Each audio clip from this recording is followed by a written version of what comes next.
तो हेलो दोस्तों, कैसे हो आप लोग? आई होप आप लोग अच्छे होंगे। और आप सबका स्वागत स्वागत है एसके स्मार्ट एकेडमी में। आज हम देखने वाले हैं 12th एनसीईआरटी बुक का चैप्टर नंबर 4, जिसमें हम पढ़ने वाले हैं विचारक, विश्वास और इमारत। ठीक है। यानी कि इसमें हम लगभग 600 बीसी से लेकर के और 600 एडी तक का हिस्ट्री पढ़ने वाले हैं इस वाले चैप्टर। ठीक है। तो आइए शुरू करते हैं हम इसको, ज्यादा देर नहीं करेंगे। तो देखिए, और आप चैनल पर नए हो तो इसके स्मार्ट अकेडमी को सब्सक्राइब कर लें। इसमें आपको हिस्ट्री क्लास मिलती रहेंगी। ठीक है। और आगे आपको किस टॉपिक पर वीडियो चाहिए तो वो भी बता दें। ठीक है। तो चलिए देखते हैं। तो देखिए, प्रथम सहस्त्राब्दी ईसा पूर्व का एक महत्वपूर्ण काल जो हम देखने वाले हैं। प्रथम सहस्त्राब्दी क्या होती है? तो एक सहस्त्राब्दी में लगभग 1000 साल। ठीक है।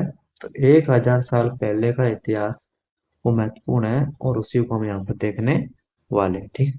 वैसे 600 से 600 एडी तक 1200 होता है, लेकिन लगभग 1000। ठीक है। देखिए अब आगे। यह काल भारत के इतिहास में काफी महत्वपूर्ण माना जाता था, क्योंकि इस काल में अनेक चिंतकों का उदय हुआ, जैसे बुद्ध, महावीर, प्लेटो, अरस्तु, सुकरात और कुंती।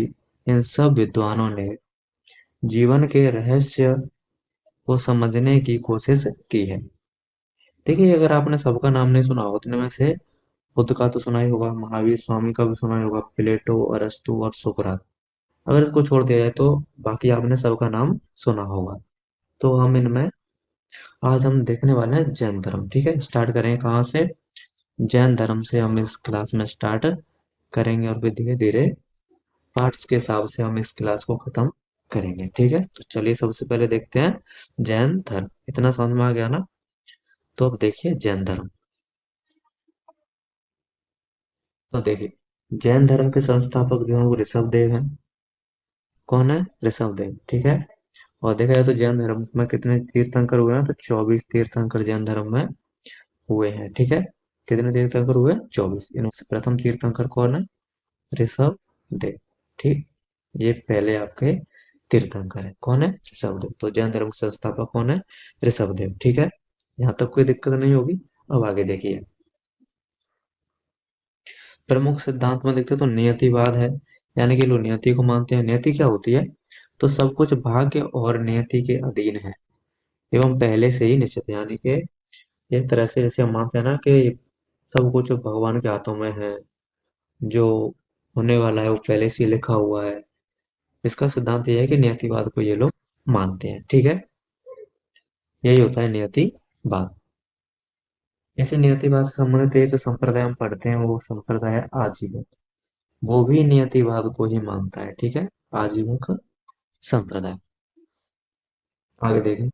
देखिए, जैन शब्द है ना, ये जैन शब्द जो है संस्कृत का एक शब्द होता है जैन, उस शब्द से निकला है, जिसका अर्थ होता है विजेता। अब किस चीज पर विजेता होता है? तो अपने मन, वचन, देखिए मैं बोलता हूँ, वचन, मन, वाणी और कर्म, इसने अपनी इंद्रियों पर विजय पाली, वही है जैन का मतलब। ठीक है। यानी कि इंद्रियों को जीतने वाला। अब आगे देखिए। तो जैन ग्रंथों का संकलन अंतिम रूप से 500 ईस्वी के आसपास गुजरात के वल्लभी में हुआ। ठीक है। यानी कि जैन ग्रंथों का संकलन जो है वो अंतिम रूप से कब हुआ? तो 500 ईस्वी के आसपास गुजरात के वल्लभी में हुआ था। ठीक है। जैन धर्म भारत के प्राचीन धर्मों में से एक है। जैन धर्म की शिक्षाएं 6ठी शताब्दी ईसा पूर्व से पहले ही भारत में प्रचलन में थी। यानी एक तरह से कह सकते हो कि ये जो जैन धर्म है वो बौद्ध धर्म से भी पहले है। ठीक है। कौन से धर्म से भी? बौद्ध धर्म से भी पहले से ही प्रचलन में है, लेकिन ना महावीर स्वामी के आने के बाद में ये ज्यादा प्रभावशाली हो गए। ठीक है। आगे देखिए।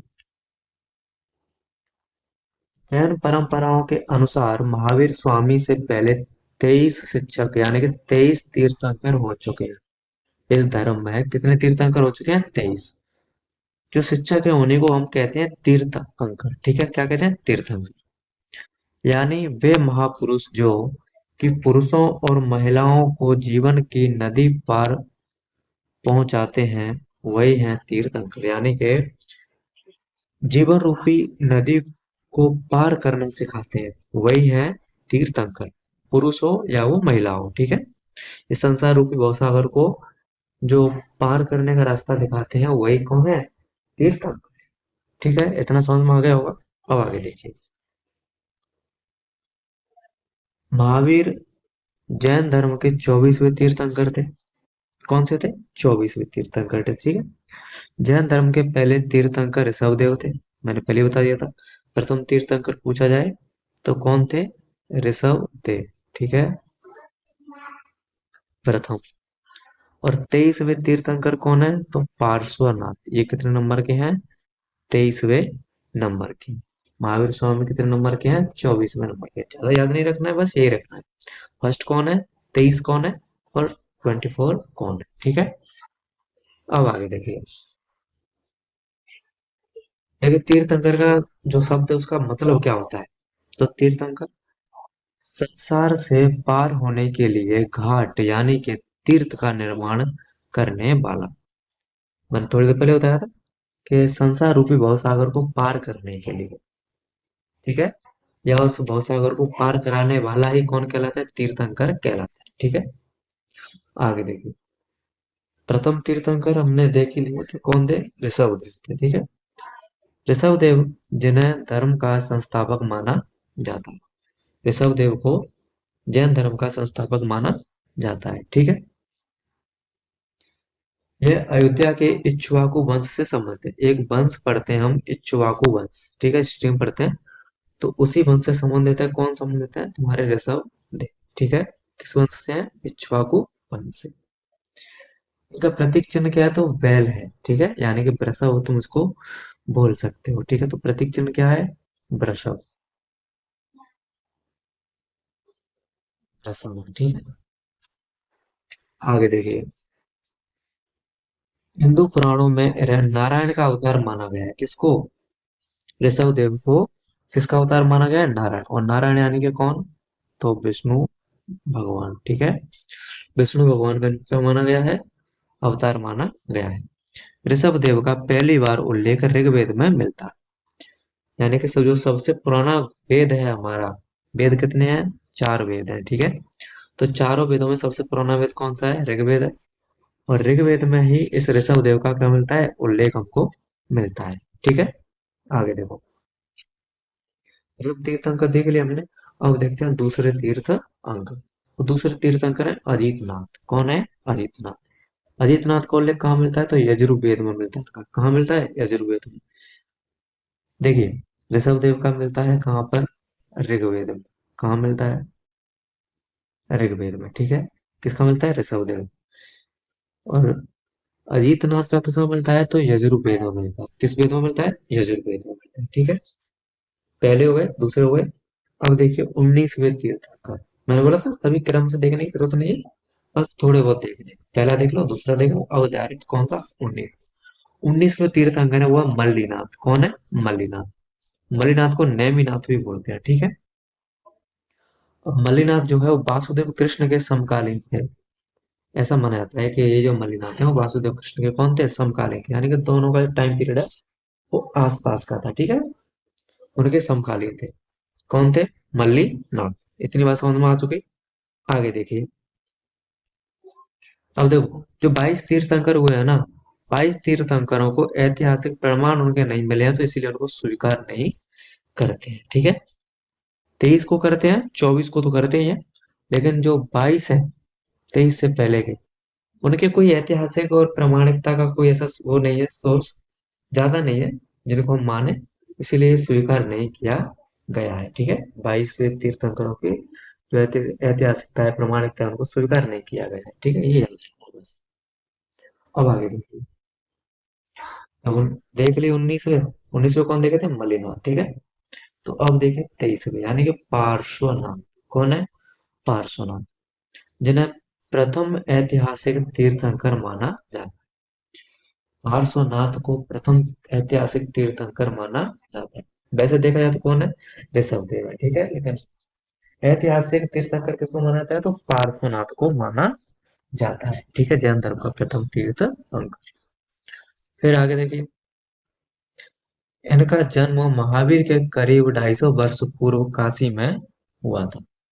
यानी कि महावीर स्वामी के जन्म से 250 वर्ष पहले ये हो चुके थे।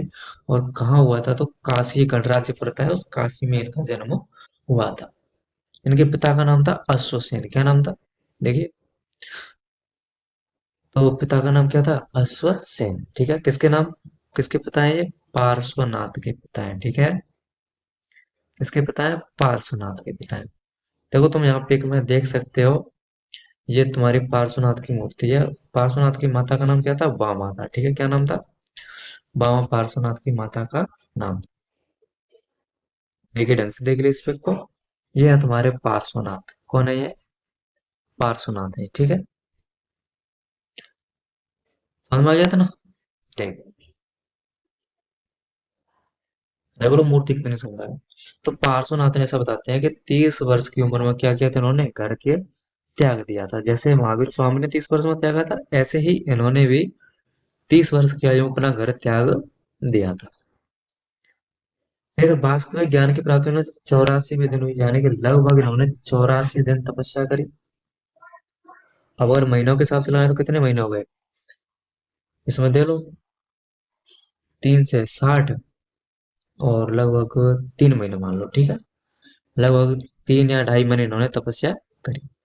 अच्छा, इनका प्रतीक चिन्ह क्या है पार्श्वनाथ का? तो प्रतीक चिन्ह है सर। तुम चिन्ह इसमें देख सकते हो, पार्श्वनाथ के सर पर क्या है? ये शेष नाग है। तो इनका प्रतीक चिन्ह भी क्या है? सर्प है, ठीक है। प्रतीक चिन्ह क्या है इनका? सर्प। इतना समझ में आ गया? आगे देखिए, उपाधि क्या है पार्श्वनाथ की? तो उपाधि है निर्ग्रंथ। उपाधि क्या है इनकी? निर्ग्रंथ, ठीक है। क्या उपाधि है? निर्ग्रंथ इनकी उपाधि है, ठीक है। और देखिए, निर्ग्रंथ का जो अर्थ है ना, शाब्दिक अर्थ, वो क्या होता है? बंधन रहे, यानी कि हर तरह के बंधनों से मुक्त। मोह माया जो भी है, काम क्रोध मद लोभ मोह, सब से क्या है? ये मुक्त है, ठीक है। यानी कि सभी बंधनों को तोड़ दिया। आगे देखिए, अब हम पढ़ते हैं महावीर स्वामी। ये बहुत महत्वपूर्ण है, ठीक है, इसको ध्यान से पढ़ना है ना। तो जैनों के 24वें तीर्थंकर है महावीर स्वामी, जिन्हें जैन धर्म का वास्तविक संस्थापक माना जाता है। महावीर स्वामी को ही जैन धर्म का हम वास्तविक संस्थापक मानते हैं, ठीक है। इनके जन्म को लेकर के दो डेट मिलते हैं, 599 मिलता है, 540 मिलता है, ठीक है। घबराने की बात नहीं है। ये सब पूर्व का है, तो ये डेटों को लेकर के थोड़ी बहुत दिक्कत होती रहती है, ठीक है। तो कोई से भी याद रख लेना, 599 रख लेना या 540 ईस्वी, ईसा पूर्व रख लेना, ठीक है। किस जगह हुई? तो कुंडग्राम। कुंडग्राम कहाँ है? पजी संघ में एक वैशाली गणराज्य है, वहां पर इनका जन्म हुआ था, ठीक है। किसका जन्म हुआ था? महावीर स्वामी का, ठीक है। अब आगे देखिए, महावीर स्वामी के पिता थे सिद्धार्थ। कौन थे? सिद्धार्थ। अच्छा, यहीं पर मैं तुमको एक बात बता दूं, क्योंकि तुम आगे पढ़ने वाले हो। बुद्ध के बचपन का नाम भी क्या था? सिद्धार्थ था, ठीक है, ये याद रख। बुद्ध के बचपन का नाम क्या था? सिद्धार्थ था। और यहाँ पर महावीर स्वामी के पिता का नाम क्या है? सिद्धार्थ है, ठीक है। दोनों को एक मत समझना, दोनों अलग अलग, दोनों में कोई कनेक्शन नहीं है, ठीक। महावीर स्वामी की माता जो थी वो त्रिशाला थी। और त्रिशाला जो है लिच्छवी वंश के चेटक की बहन थी। किसकी बहन थी? एक लिच्छवी वंश पढ़ते हैं इसमें, लिच्छवी शासक चेटक की कौन थी? बहन थी। कौन थी? त्रिशाला, ठीक है। आगे देखिए,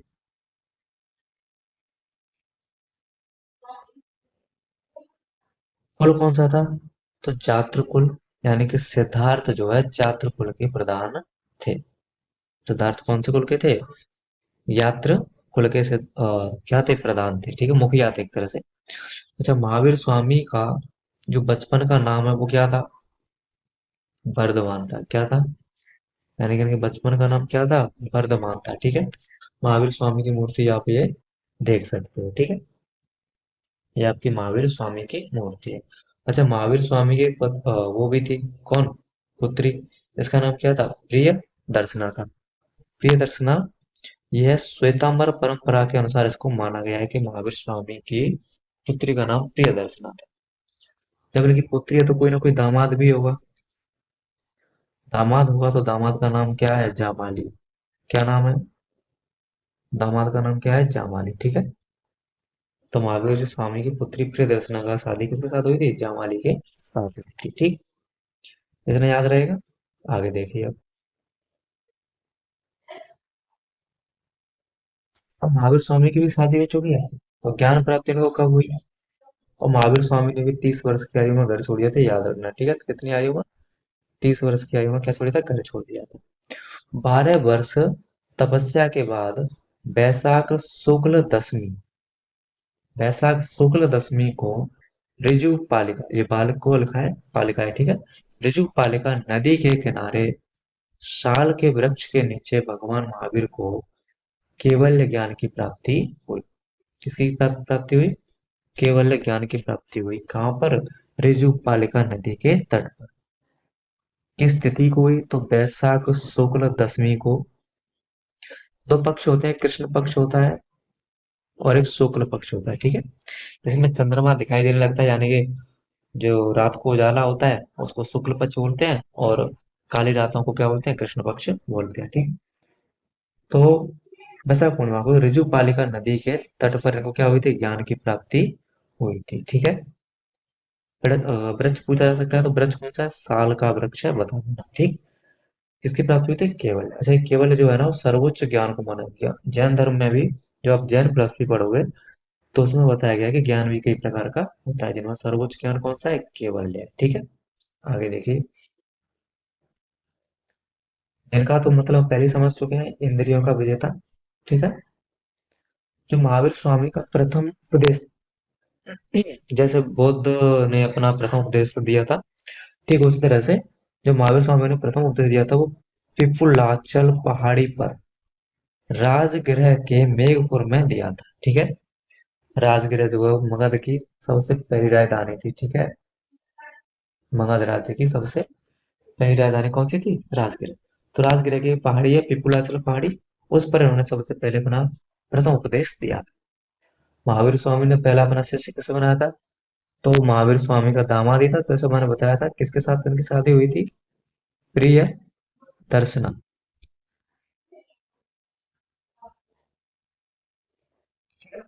प्रिय दर्शना के साथ उनकी शादी हुई थी, और उन्हीं को अपना पहला शिष्य बनाया था। ठीक है। किसको? जामाली। इतनी बात समझ में आ गई। अब अच्छा, शिष्य बनाया तो कुछ शिष्या भी होगी। तो इनकी पहली शिष्या थी चंदना। कौन थी? चंदना। और चंदना कौन थी? तो चंपा नरेश और अंग नरेश की पुत्री, यानी कि दोनों की पुत्री बोल सकते हो। ठीक है। चंपा नरेश या अंग नरेश कुछ भी बोल सकते हो, क्योंकि अंग की राजधानी क्या थी? चंपा। ठीक है। अंग की राजधानी क्या थी? चंपा। तो उसकी पुत्री थी। उपदेश किस भाषा में दिए इन्होंने? तो प्राकृत भाषा में दिए। ये उस समय जन सामान्य की भाषा थी। ठीक है। इसीलिए इन्होंने प्राकृतिक भाषा में उपदेश दिए, संस्कृत की बजाय।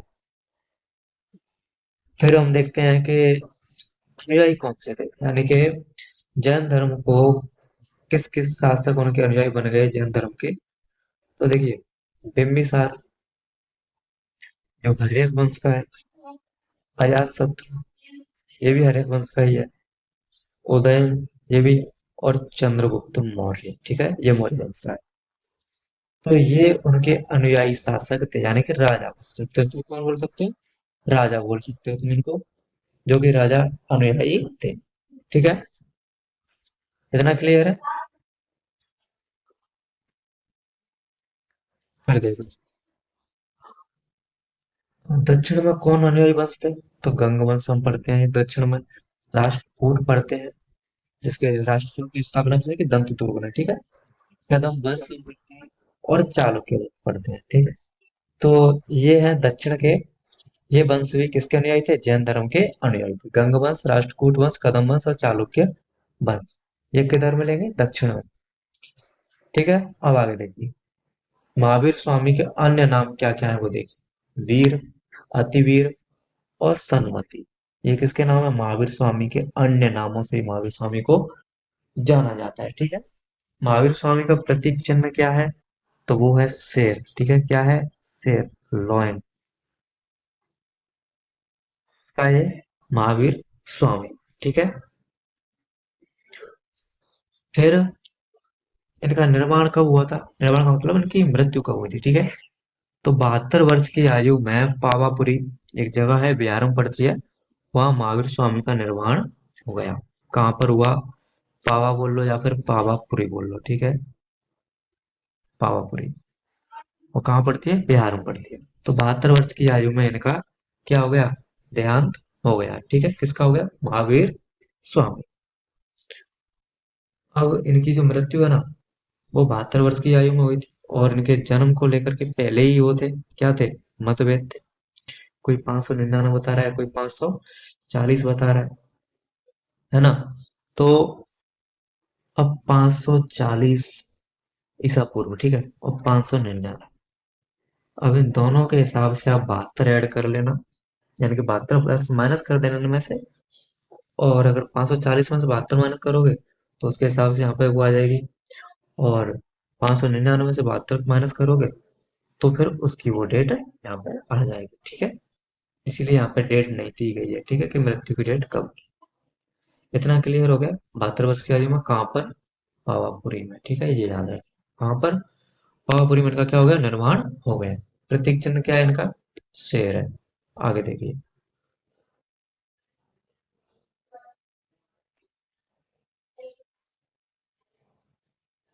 नहीं,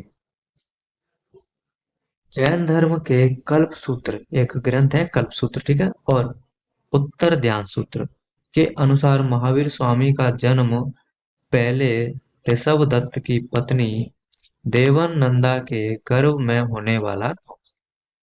यानी कि इन दोनों सूत्रों के अनुसार हमको ये पता चलता है कि महावीर स्वामी का जो जन्म है वो पहले ऋषभ दत्त की पत्नी थी एक देवनंदा, उसके गर्भ से होने वाला था। लेकिन क्या हुआ?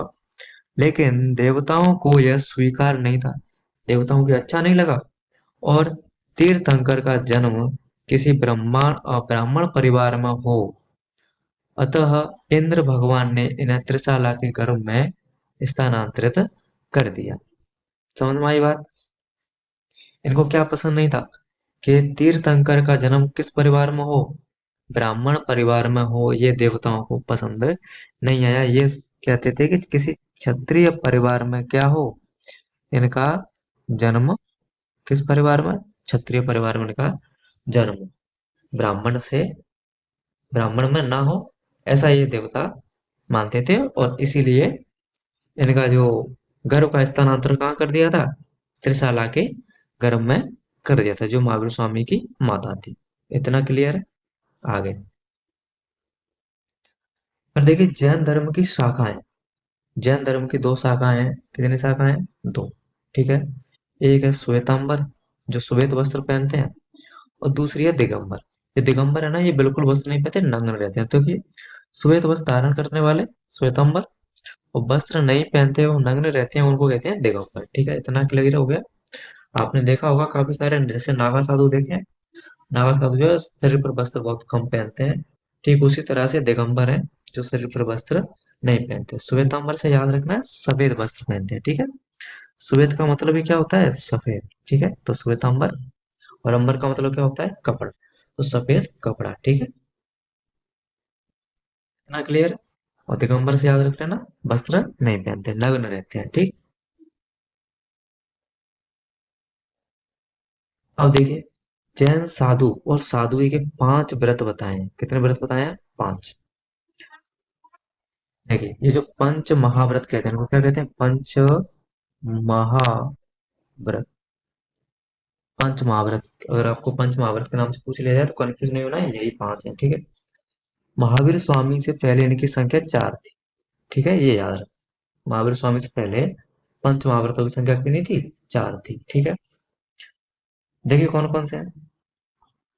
पहला है अहिंसा, यानी किसी की हत्या ना करना। और सिर्फ इतना ही नहीं कि हत्या करना ही हिंसा होना, जैन धर्म में मन, वचन और वाणी इन सब से भी हिंसा नहीं करनी चाहिए। यहाँ तक कि तुम जो खेती करते हो ना, जैन धर्म में उस खेती करने की भी नाई की गई है। यानी कि वो भी नहीं तुमको करनी चाहिए, क्योंकि खेती करोगे तो छोटे मोटे कीड़े मकोड़े वो मर जाएंगे, ठीक है। और किसी की हत्या करना का क्या हो गया, हिंसा, अहिंसा हो गया, ठीक है, हिंसा हो गया। तो अहिंसा करनी है, यानी कि हत्या नहीं करनी है, अहिंसा पर जोर दिया। सबसे ज्यादा अहिंसा पर जोर दिया जैन धर्म ने, इतना याद रखना, ठीक है। सत्य, यानी कि हमेशा सच बोलो, झूठ मत बोलो, ठीक है। हमेशा कैसा बोलो, सच बोलो, झूठ मत बोलो। लेकिन यहाँ पर ये है कि अगर तुम्हारे सच से किसी का दिल दुख रहा हो, कोई दुखी हो रहा हो, तो वहां पर वो सच नहीं बोलना चाहिए, ठीक है। वहां पर फिर तुमको झूठ बोल देना चाहिए, ठीक। अस्त्य, अस्त्य का मतलब होता है चोरी न करना, ठीक है। तो चोरी भी नहीं करनी है। अपरिग्रह, अपरिग्रह मतलब धन को इकट्ठा नहीं करना है, जितनी जरूरत है उतना रखो, ठीक है, धन इकट्ठा मत करो। तो ये जो चार हमने पढ़े हैं, एक दो तीन चार, ये थे महावीर स्वामी से पहले के महाव्रत, ठीक है।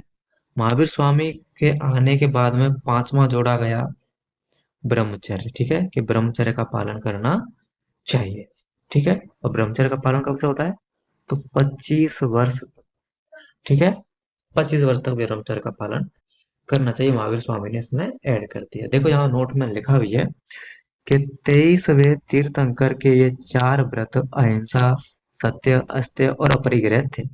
कालांतर में यानी कि बाद में महावीर ने इसमें पांचवा सिद्धांत ब्रह्मचर्य जोड़ दिया, जो कि मैंने अभी तुमको बताया, ठीक है। तो इतना याद रहेगा। पंच महाव्रत से अगर प्रश्न आए तो लिख दोगे ना।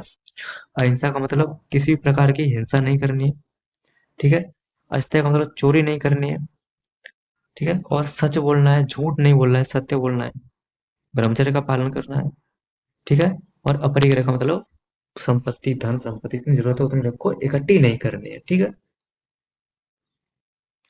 अगर तुम कहोगे कि सर ये जो जैन धर्म है इनमें बहुत सारे लोग अमीर होते हैं, तो वो लोग कैसे, तो देखिए, ये जो कठोरता से इनका पालन करने के लिए बोला गया है ना, कठोरता से, ये सब जैन साधुओं के लिए बोला गया है, ठीक है। जो गृहस्थ लोग हैं उनके लिए इनमें कमी करी गई है, ठीक है। इन सब में क्या की गई है, कमी की गई है, कि तुम थोड़ी बहुत हिंसा कर सकते हो, थोड़ा बहुत झूठ बोल सकते हो, थोड़ी बहुत चोरी, चोरी तो नहीं कह सकते लेकिन कर सकते हो, है ना। और धन इकट्ठा भी कर सकते हो, ठीक। आगे देखिए ये यहाँ पर जैसे अहिंसा, सत्य, मैं ये एक शायद थोड़ी गलत आ गई, लेकिन ये इसका प्रतीक चिन्ह आप बोल सकते हो, ठीक है। तो कौन कौन से हैं? अहिंसा, सत्य, अस्त्य, परिग्रह, और लास्ट में कौन सा, ब्रह्मचर्य, ठीक है। कौन सा, ब्रह्मचर्य, ठीक है। इतना याद रहना, बस ज्यादा कुछ नहीं। आगे देखिए, प्रसिद्ध तीर्थ जैन। देखिए सबसे प्रसिद्ध जो तीर्थ जैन है वो कहाँ पर है, तो वे पर्वत पर प्रसिद्ध जैन तीर्थ स्थित है, यानी कि ज्यादातर पर्वतों पर है, ठीक है। इसमें सबसे प्रसिद्ध है झारखंड का सम्मेद शिखर, ठीक है। देखो ये है सम्मेद शिखर, जो आप पिक में देख सकते हो, ये है झारखंड का सम्मेद शिखर, ठीक है। फिर दूसरा है शत्रुंजय, और ये है गुजरात में, गिरनार भी गुजरात में ही है, ठीक है। ये इनके प्रसिद्ध जैन तीर्थ स्थल है, ठीक है, ये याद रखना। सम्मेश्वर झारखंड में, शत्रुंजय, शत्रुंजय कहाँ पर है, गुजरात में, और गिरनार गुजरात में, यानी कि दो गुजरात में, एक कहाँ पर है, झारखंड, ठीक है। ये यहाँ पर सम्मेश्वर यानी कि शिखर दिया हुआ है झारखंड का, ठीक है।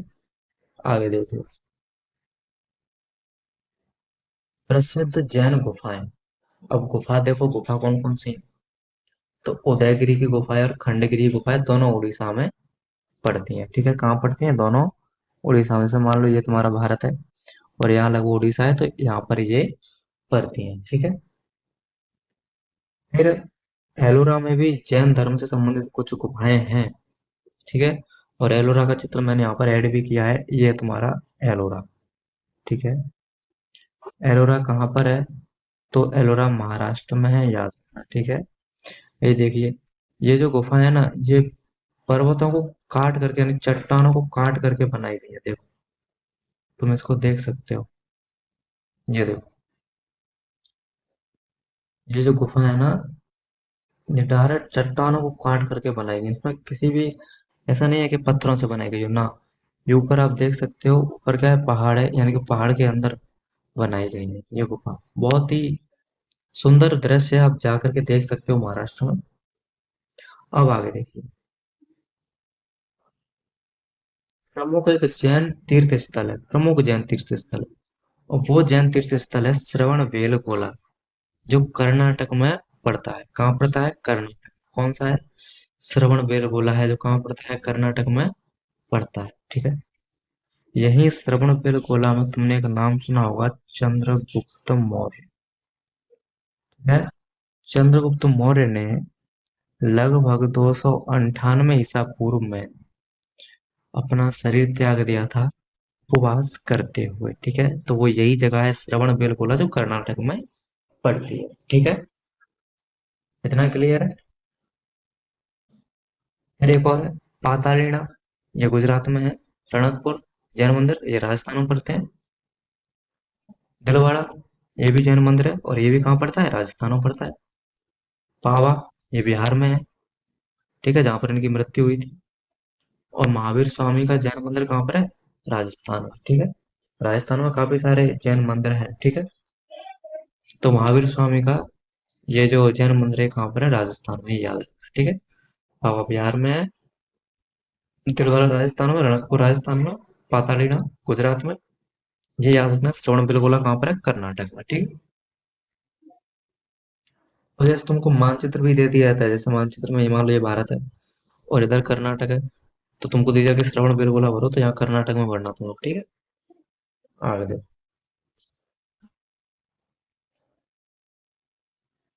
जैन धर्म की मुख्य अवधारणा क्या क्या है, तो वो देखिए, मुख्य अवधारणा। ठीक है। तो देखिए, जैन धर्म की शिक्षाएं भारतीय चिंतन परंपरा का एक अत्यंत महत्वपूर्ण हिस्सा रही है। इसकी प्रमुख विशेषता और मान्यताएं निम्नलिखित। वो देखिए, आगे कौन कौन सी मान्यताएं हम देखने वाले। ठीक है। देखिए, संपूर्ण विश्व प्राणवान। पहली तो यही है कि संपूर्ण विश्व क्या है? प्राणवान है। संपूर्ण विश्व में प्राण है भाई, प्राण है समझ। ठीक है। तो प्राणवान है, इसका मतलब क्या है? जैन धर्म की सबसे महत्वपूर्ण और बुनियादी अवधारणा यह है कि सारा संसार सजीव है, निर्जीव नहीं है कुछ भी। सारा संसार क्या है? सजीव। उनके अनुसार न केवल मनुष्यों और पशुओं में, बल्कि पत्थर, चट्टानों और जल जैसी निर्जीव समझे जाने वाले तत्वों में भी क्या है? जीवन है। यानी कि इन्होंने हर एक वस्तु में जीवन माना। दूसरी शिक्षा क्या है इनकी? तो अहिंसा का सिद्धांत है। और अहिंसा पर तो कुछ ज्यादा ही इन्होंने बल दिया है, बहुत ही ज्यादा बल दिया है। जैन धर्म का केंद्र बिंदु अहिंसा है। ठीक है।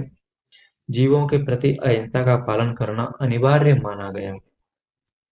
ठीक है। किसी भी जीव जैसे इंसान, जानवर, पेड़ पौधे और कीड़े मकोड़े को मारना इस धर्म का मुख्य सिद्धांत है, कि न मारना। इस धर्म का क्या है? मुख्य सिद्धांत से मैंने बताया था, इस धर्म में खेती करना भी वर्जित है। तुम खेती भी नहीं कर सकते। ठीक है। हालांकि कुछ गृहस्थों को छूट दी गई, खेती कर सकते हो, लेकिन साधु लोग तो बिल्कुल खेती नहीं कर सकते। ठीक है। इसलिए तुमने देखा होगा, कई सारे जैन साधु अपने साथ में मोर पंख रखते हैं, और उससे रास्ते को ऐसे झाड़ू लगाते हुए चलते हैं, कोई सूक्ष्म जीव उनके पैर के नीचे ना आकर के उसका हत्या ना हो जाए। ठीक है। आगे देखिए, जैन धर्म के इसी अहिंसा के विचार ने संपूर्ण भारतीय चिंतन परंपरा को गहरे रूप से प्रभावित किया। यानी कि ये सबसे ज्यादा बौद्ध धर्म से भी ज्यादा अहिंसा पर बल देता है ये धर्म। ठीक है, याद रखो। तो इसने इस अहिंसा के विचार ने संपूर्ण भारत के गहरे चिंतन की ओर क्या किया? प्रभावित किया। फिर जन्म और पुनर्जन्म का चक्र क्या है? अच्छा, एक बात बताऊं, ये जो जैन धर्म है ना, ये आत्मा को बिल्कुल नहीं मानता है। ठीक है, याद रखना। जैन धर्म आत्मा को नहीं मानते, अनात्मवादी है। लेकिन पुनर्जन्म को जरूर मानो। ये याद रखना है, ठीक है। आत्मा को नहीं मानता, लेकिन किसको मानता है? पुनर्जन्म को मानता है, ठीक है, याद रखना। जैन मान्यताओं के अनुसार मनुष्य के जन्म और पुनर्जन्म का चक्र उसके कर्म द्वारा निर्धारित होता है। यानी कि जैसे कर्म करोगे, अगर तुमने कर्म अच्छे किए, बहुत अच्छे किए, तो हो सकता है तुमको मोक्ष की प्राप्ति हो जाए। और अगर तुम्हारे कर्म ही अच्छे नहीं है, तो हो सकता है कि तुमको दोबारा से यहीं पे जन्म लेना पड़े। ये है कि कर्मों के कारण तुम्हारा जो पुनर्जन्म होगा या नहीं होगा निर्धारित होता है, ठीक है। आगे देखिए, इसलिए तुम लोग अच्छे अच्छे कर्म किया करो, क्या पता अगर अच्छे कर्म करोगे तो हो सकता है तुमको मोक्ष मिल जाए, महावीर स्वामी की तरह। व्यक्ति जैसे कर्म करता है उसे वैसा ही अगला जीवन प्राप्त होता है। अच्छे कर्म करेगा तो अच्छा जीवन प्राप्त होगा, और अगर बुरे कर्म किए तो हो सकता है कि तुमको कोई कीड़ा मकोड़ा बना दिया, गधा बना दिया, घोड़ा बना दिया, खच्चर बना दिया जाए, पता नहीं तुमको क्या बना दिया जाए, ठीक है। तो कर्मों के हिसाब से फल मिलता है। मुक्ति का मार्ग क्या है? तप और तपस्या। इन्होंने मुक्ति के मार्ग को तप और तपस्या कहा है, जबकि तपस्या पर इन्होंने कठोर बल दिया है। कितना बल दिया है? कठोर। कठोर तपस्या।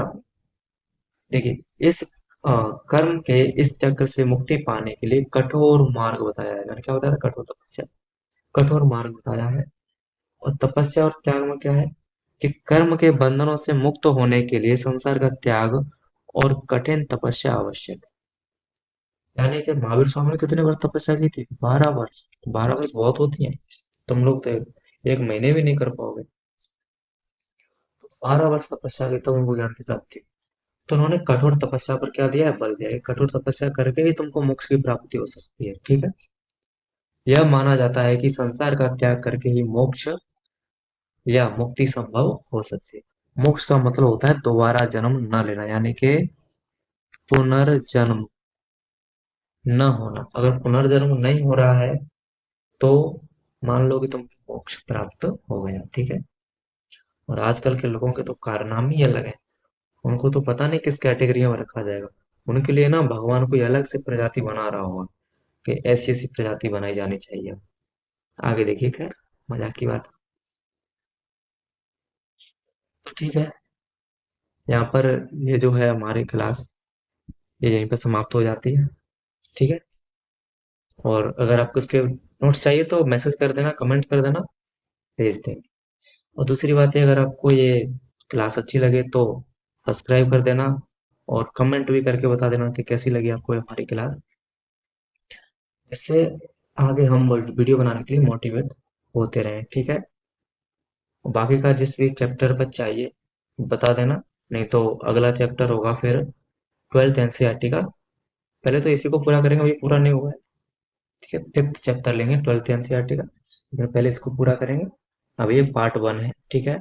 तब तक तो मिलते हैं बाद में, तब तक के लिए जय हिंद, जय भारत।